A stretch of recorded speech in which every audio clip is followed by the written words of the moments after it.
Test చేసి rectum cancer అని చెప్పారు. దానికి ట్రీట్మెంట్ కోసం డాక్టర్ గారిని సంప్రదిస్తే 4 నెలల నుంచి పునర్జన మందులు వాడుతున్నామండి. నా పేరు కందిమల్ల నాగసురేష్ అండి. మాది అనిగిళ్ళపాడు గ్రామం. మా ఫాదర్ని 4 నెలల క్రితం పునర్జన హాస్పిటల్కి తీసుకొచ్చాను. అంతకుముందు హాస్పిటల్కి తీసుకెళ్తే టెస్ట్ చేసి రెక్టమ్ క్యాన్సర్ అని చెప్పారు. దానికి సంబంధించి రేడియేషన్ అన్ని చేయించాము. ఆ పరిస్థితిలో పునర్జన హాస్పిటల్ గురించి తెలిసింది మాకు.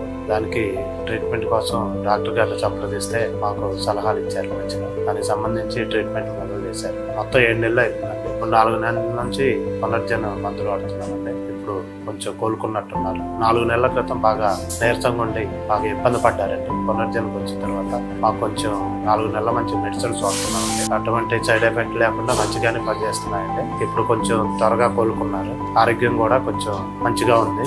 ఎటువంటి సైడ్ ఎఫెక్ట్ లేకుండా మంచిగా మందులు బాగా పనిచేస్తున్నాయని నాకు అయితే అనిపిస్తుందండి. ఇప్పుడైతే మంచిగా ఉన్నారండి. పునర్జన్ మాకు మరొక జీవితం ఇచ్చిందని మేము అనుకుంటున్నాం.